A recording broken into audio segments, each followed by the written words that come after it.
ঘোমটাটা সরিয়েছি, কিন্তু তুমি এটা কি করলে? এই ছোট লোক, মুখ সামলে কথা বল, নয়তো তোর মুখের মাঝে জুতোর উল্টো পিঠ ঘষে দিব। ত্রিধার আচরণে ভ্যাবাচাকা খেয়ে গেলাম। ত্রিধা, কি সব বলছো তুমি? আমি যা বলেছি সত্যি বলেছি, কারণ তোর মতন একটা ছোট লোককে আমি কখনোই বড় হিসেবে মেনে নেব না। তাহলে সেটা বিয়ের আগে বললে না কেন ত্রিধা, যে আমাকে তোমার পছন্দ হয়নি? তাহলেই তো এসব কিছু আর হতো না। কারণ আমি আমার মা বাবার মুখের উপরে কথা বলতে পারবো না, তাই আমি বিয়ের আগেই কিছু বলিনি তোকে। কিন্তু এখন দেখছি সেই না বলাটাই আমার ভুল হয়েছে। না হয়তো আজকে তুই আমার শরীরে স্পর্শ করার মতন দুঃসাহস করতে পারতি না, আর এতটা পাওয়ারও পেয়ে বসতিস না। ত্রিধা, যেমনই হোক না কেন আমাদের তো বিয়েটা হয়েছে নাকি? না, আমি এই বিয়ে মানি না, আর তোকেও আমি স্বামী হিসেবে কখনো গ্রহণ করব না। কিন্তু কেন? এত কেন যেন বলতে পারবো না, ব্যাস। আমি তোর মতন ছেলেকে কখনোই স্বামী হিসেবে মানবো না, এটুকুই জানি। কিন্তু ত্রিধা, আমি যখন তোমার সাথে বিয়ে নামক সম্পর্কে আবদ্ধ হয়েছি তখন থেকেই তোমাকে আমি ভালোবেসে ফেলেছি। আকাশের কথা শুনে ত্রিধা এবার পুরোপুরি খেপে যায়। সে একগাল থুতু আকাশের মুখে ছুঁড়ে মারে। তুই আসলে একটা লম্পট প্রকৃতির ছেলে, নয়তো আমার মতো মেয়েকে তুই কখনোই ভালোবাসার কথা বলতি না। কি আছে তোর মাঝে? হ্যাঁ, কি আছে বল আমায়?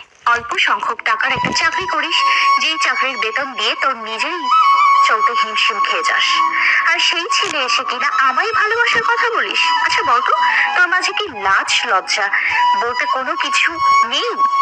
আমার তো মনে হয় লজ্জা সজ্জা বলতে কোনো কিছুই নেই তোর মাঝে। আর সত্যি সেটা যদি সত্যি থাকতো, তাহলে আমার বাবার কথাই তুই বিয়েতে রাজি হতিস না। আরে ধুর, তোকে কি বলছি, আসল লজ্জা তো আমার বাবার হওয়া উচিত।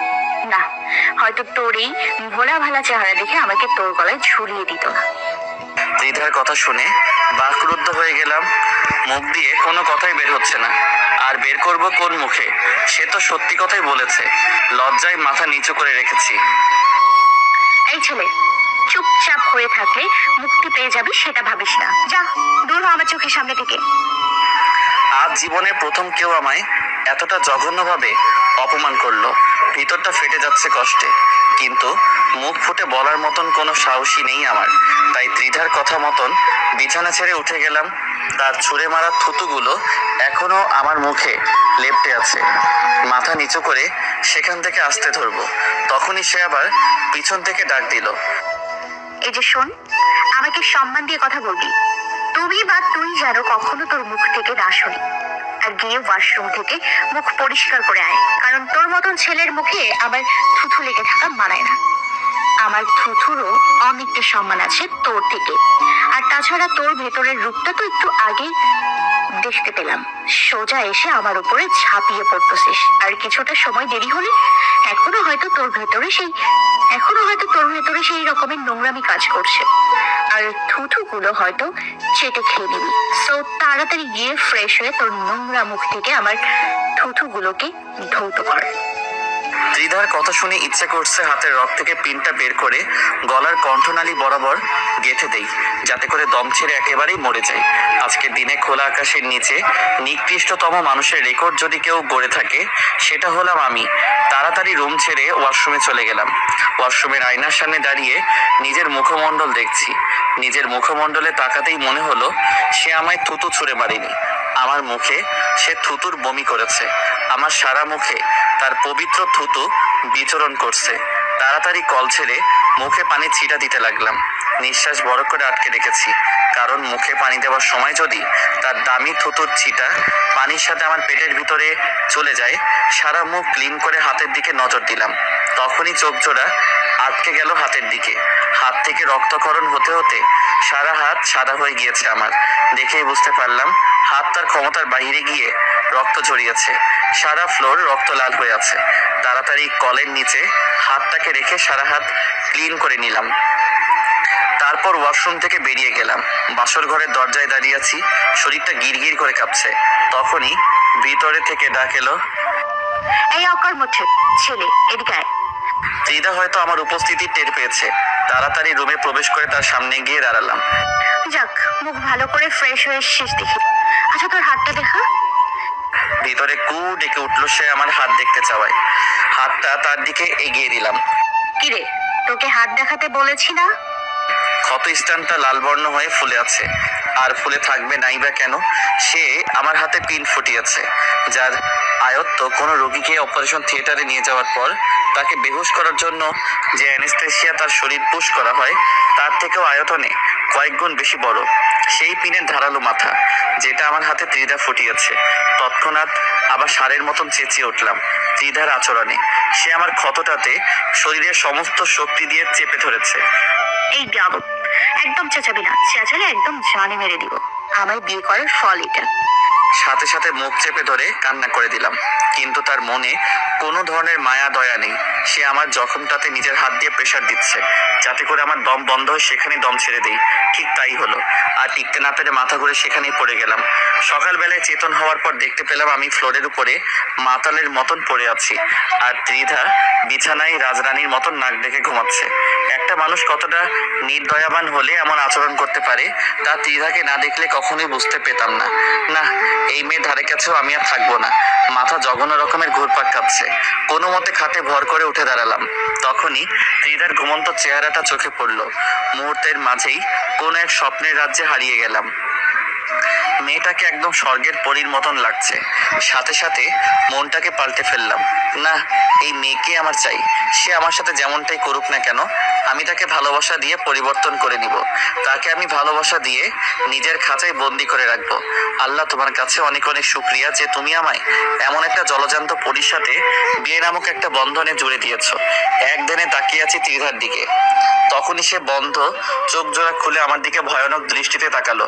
সাথে সাথে আমার মনের ভিতর থেকে সমস্ত কল্পনা জল্পনা স্থান ত্যাগ করে দূর দেশে পালিয়েছে। কিরে, কি অসাধু মতলব নিয়ে আমার দিকে এভাবে তাকিয়ে আছিস? মুখ ফসকে ত্রিধার কথার প্রত্যুত্তরে জবাব দিয়ে দিলাম, আপনি না অনেক সুন্দর। আপনার ঘুমন্ত চেহারাটা হুড়পুরি চাইতেও কোনো অংশে কম নয়। ধন্যবাদ তোকে, কিন্তু এই সৌন্দর্য ভোগ করার অধিকার তো নেই। আমার এই সৌন্দর্য অন্য কোনো পুরুষ ভোগ করবে, যার হাতে আমি আমার মনের সমস্ত চাবিকাঠি তুলে দিব। মনটা খারাপ হয়ে গেল। চোখের কোণে পানি নিয়ে মেয়েটার দিকে তাকিয়ে আছি। তুই আমার সামনে থেকে দূর হ প্লিজ। তোর চোখের মায়া জাদু আমার উপরে কাজ করবে না। এই জাদু অন্য কোথাও গিয়ে ট্রাই কর, দেখবি তোর মতন লো কোয়ালিটির কেউ একজন তোর কপালে জুটে যাবে। মেয়েটাকে আল্লাহ কি মাটি দিয়ে বানিয়েছে সেটা তিনিই ভালো জানেন। মেয়েটা কেন আমার মনের কথা বুঝে না? কিরে, তুই আমার চোখের সামনে এখনো দাঁড়িয়ে দাঁড়িয়ে কি করছিস? একবার কথা বললে কানে যায় না মনে হয়? ত্রিধার কথা আমার এক কান দিয়ে ঢুকে অন্য কান দিয়ে বের হয়ে গেল, কারণ আমি আমার ভাবনায় বিভোর হয়ে আছি। তুই আসলেই ছাত্র একটা ছেলে। তোকে এভাবে শিক্ষা হবে না। তোকে শিক্ষা দিতে হলে ঘরের মাঝে অন্য কোনো পরপুরুষ এনে শারীরিক সম্পর্কে লিপ্ত হতে হবে, তাও সেটা তোর চোখের সামনে। তারপর তুই আমার পিছু ছেড়ে দিবি। আগের কথাটা কানে না ঢুকলেও এবারের কথাটা কান ছিদ্র করে মস্তিষ্কে গিয়ে গেঁথে গেল। কি বললো এটা সে? সরি, আমি চলে যাচ্ছি আপনার চোখের সামনে থেকে। তাড়াতাড়ি দূর হ, তোকে দেখে আমার সারা শরীর জ্বালা পোড়া করে। তাড়াতাড়ি ত্রিধার চোখের সামনে থেকে আড়াল হয়ে গেলাম। আড়াল বলতে সাময়িকের জন্য ঘর ছেড়ে বের হয়ে আসলাম। ব্রিজের উপরে এসে বসে আছি। দেখতে দেখতে চোখের পলকে রাত হয়ে গেল। সেই সকালে ঘর থেকে বের হয়েছি, এখনো পর্যন্ত ব্রিজের উপরেই বসে আছি। কোথায় খাওয়া দাওয়া, কোথায় কি? না, এবার বাড়ি যাওয়া উচিত। ত্রিধার রাগ হয়তো এত সময় কমে গিয়েছে, এখন বাড়ি গেলে হয়তো আর রাগ দেখাবে না। ব্রিজের উপর থেকে উঠে বাসায় চলে গেলাম। বাসায় এসে দরজা খুলবো তখনই নজর পড়লো একজোড়া জুতোর উপরে, যেটা ত্রিধার জুতা নয়, এটা কোনো পুরুষের জুতা। তখনই বাসার ভিতর থেকে কোনো একজন পুরুষের কথা বলার শব্দ শুনতে পেলাম। তাড়াতাড়ি জানালার কাছে গিয়ে জানালার পর্দা হালকা করে উঠিয়ে ভিতরে লক্ষ্য করলাম জানালাটা আমি সবসময় খোলাই রাখি। ভিতরে লক্ষ্য করতেই সারা শরীর কাঁপা দিয়ে উঠলো। একজন লোক সোফায় বসে আছে, আর তার একটু দূরেই ত্রিধা শাড়ির আধো অংশ খুলে ছেড়ে রেখেছে। ত্রিধার তলপেট এবং তার বুকের বেশিরভাগ অংশই দেখা যাচ্ছে। তার পাশে থাকা লোকটা ত্রিধার শরীরের দিকে লোভনীয় চাহনিতে তাকিয়ে আছে। ভিতরে লক্ষ্য করতেই সারা শরীর কাঁপা দিয়ে উঠলো। একজন লোক সোফায় বসে আছে, আর তার একটু দূরে ত্রিধার শাড়ির আধো অংশ খুলে ছেড়ে রেখেছে। ত্রিধার তলপেট এবং তার বুকের বেশিরভাগ অংশই দেখা যাচ্ছে। আর পাশে থাকা লোকটা ত্রিধার শরীরের দিকে লোভনীয় চাহনিতে তাকিয়ে আছে। এসব দেখে ঠান্ডা মস্তিষ্কটা বিগড়ে গেল। কোনো কথা না বলে সোজা ঘরের দরজা খুলে ভিতরে প্রবেশ করলাম। আমি ঘরে প্রবেশ করতেই দুটো মানুষ আমার দিকে চোখ পাকিয়ে তাকিয়ে আছে। জানি না তৎক্ষণাৎ নিজের ভিতরে কেমন যেন একটা ভয়ঙ্কর জেদ কাজ করছিল। কারণ আমার গৃহে অন্যের আনাগোনা তো আমি কখনোই মেনে নিব না। সোজা ত্রিধার সামনে চলে গেলাম। তারপর সজোরে এক হেঁচকা টান দিয়ে ত্রিধাকে সোফা থেকে উঠিয়ে ফেললাম। পরে মাটিতে পড়ে থাকা শাড়ির আঁচলটা তুলে ত্রিধার শরীর ঢেকে দিলাম। কিন্তু সে আমাকে অবাক করে দিয়ে বুক থেকে টান দিয়ে আবারও শাড়ির আঁচলটা মাটিতে ফেলে দিল। এবার রাগটাকে আর কন্ট্রোল করতে পারলাম না। শরীরের সমস্ত উপশিরা গুলোতে রক্ত চলাচলের পরিবর্তে রাগের ফুলকি চলাচল করছে। না, আর দমিয়ে রাখা যাবে না এই রাগ। কারণ আর কিছুটা সময় এই রাগ নিজের শরীরে পুষে রাখলে নিজের ভিতরেই বিস্ফোরণ হবে। সোজা ত্রিধার চুলের মুঠি টেনে ধরলাম। এই মেয়ে, তুই এখন আমার অধীনে আছিস। তোর যেমন তেমন চলাফেরা আমি মেনে নিব না। ত্রিধার চুলের মুঠি ধরাই সে রাগে ফসফস করছে। তাই তার চুলের মুঠি ছেড়ে দিয়ে আবারও শাড়ির আঁচলটা তার শরীরে তুলে দিলাম। কিন্তু এবার সে বোমার মতন ব্লাস্ট হলো।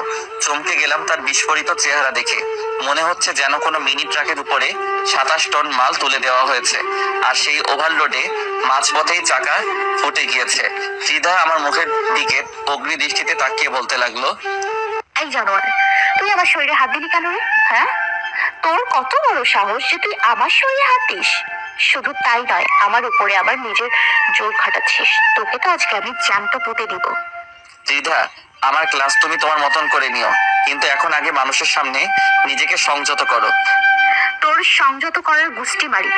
তুই জোর করে আমার শরীরে শাড়ির আঁচল তুলে দিয়েছিস না? এবার দেখছি তুই কি করে আমার উপরে জোর খাটাস। ত্রিধা আকাশকে অবাক করে দিয়ে শাড়ির আঁচলটা একটান দিয়ে ছিঁড়ে ফেলে। তারপর ছেঁড়া অংশটুকু আকাশের সামনে ছুঁড়ে মাটির উপর ফেলে দেয়। এবার দেখি তুই জোর খাটা আমার উপরে। ইচ্ছে করছে মেয়েটা সতীত্বের মাঝে সজোরে একটা লাথি মেরে এখানে কাহিনী দি এন্ড করে দেই। কিন্তু না, তেমন কিছুই করব না আমি। কারণ শেষ আরেকটা অপশন বাকি আছে আমার জন্য।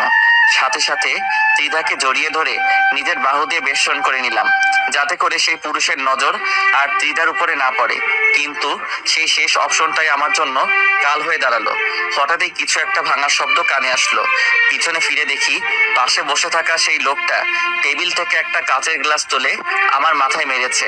মাটিতে গ্লাসটা কয়েক ভাগে বিভক্ত হয়ে পড়ে আছে।